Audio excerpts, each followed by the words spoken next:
Democrats have criticized you today for staying at the Trump property in Doonbeg. They say you're enriching the president. What's your response to that criticism? It's wonderful to be back in Ireland.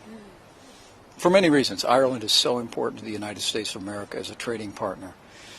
But in so many ways, for more than 30 million Americans, Ireland is family.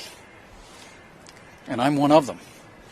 I mean, it's deeply humbling for me to be able to come back to Ireland and have the opportunity to go to the very hometown of my mother's grandmother. I mean, we'll have dinner tonight at a little pub that I worked at when I was 22 years old, when I came over here shortly after my grandfather passed away.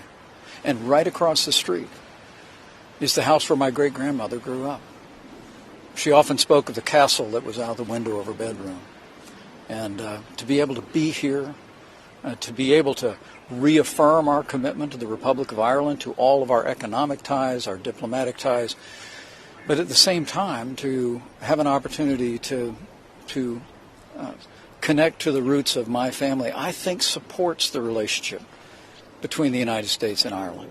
I understand political attacks by Democrats, but if you have a chance to get to Doonbeg, you'll find it's a fairly small place.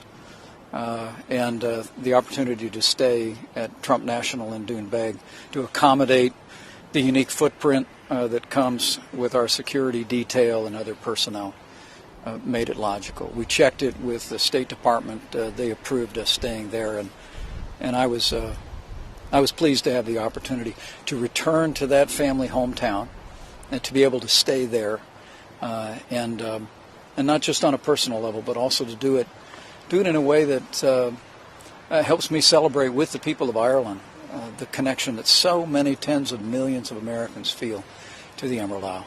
This is Pence responding to a question about yet another instance of public corruption by staying at a Trump property that the president still owns and profits from. And he did this by delving into a sentimental tale about his childhood.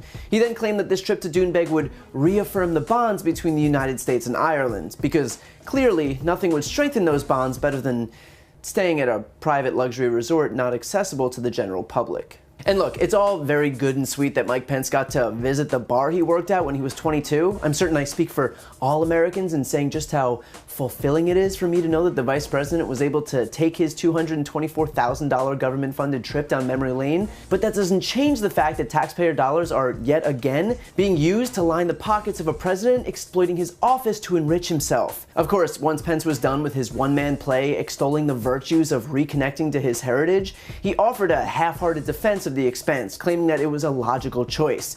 To be clear, Doonbeg is 150 miles away from where a spate of official meetings were set to take place. 150 miles is like booking a hotel in San Diego for meetings in LA. I would love to see how logical Pence thinks it is the next time he has meetings on Capitol Hill to book a hotel in Philadelphia. He even goes so far as to say that it was cleared with the State Department, which is rich considering Trump's political appointees would defend him no matter what he did. The guy could, and I'm truly just spitballing here, obstruct justice on 10 separate occasions, and his appointees would fall over themselves to completely exonerate him. So to think that because Pence checked in with the State Department is even a shred of justification to dump a boatload of cash into a Trump resort is laughable at best. And look, clearly Pence's excuses are BS, and just one more way that they can curry favor with a president whose sole objective is to get rich. So when people praise Trump for donating his salary, this is why. That's just some tenuous cover so he can make way more money elsewhere, so he can lower his tax rate, saving him millions, so he can double the estate tax exemption, saving his family millions, so he can enrich himself off of golf cart rentals and hotel stays. That $400,000 he donates is made up for instantly somewhere else, but it gives him plausible deniability. It gives him a talking point to pivot to so that every time he pilfers the federal coffers, he can always selflessly fall back on his salary donation as if he's taking some massive hit to his bottom line. It's Target giving you a $1 off coupon knowing you'll come in and spend $20, because it is physically impossible not to walk out of Target with at least 5 more things than you walked in for. And as if Pence's absurd rationale about staying in Doonbeg wasn't enough of an embarrassment on its own, the White House's deputy press secretary took to Twitter today to take a shot at Pence's detractors. He wrote, "For all of you who still think our VP is anti-gay, I point you to his and the Second Lady's schedule tomorrow, where they will join the Taoiseach and his partner for lunch in Ireland."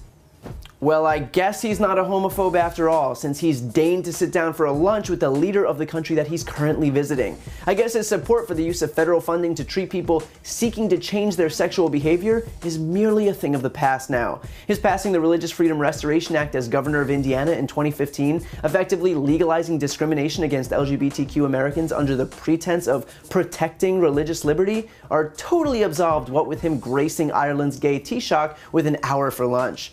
Just a pro tip for Team Pence: if you don't want to seem anti-gay, bragging about being able to sit in the same room as a gay person wouldn't be my first strategy. But the fact is that while this administration might try to dress itself up with flowery justifications, its actions speak louder than words. And whether it's the Attorney General of the United States hosting a holiday party in Trump's Washington, D.C. hotel, whether it's the president charging hundreds of thousands of dollars to rent golf carts to protect him on his weekly golf outings, or whether it's the vice president staying at a resort in the middle of nowhere Ireland so that he can give some business to yet another Trump property, this administration is only about one thing: enriching the president on the taxpayer's dime.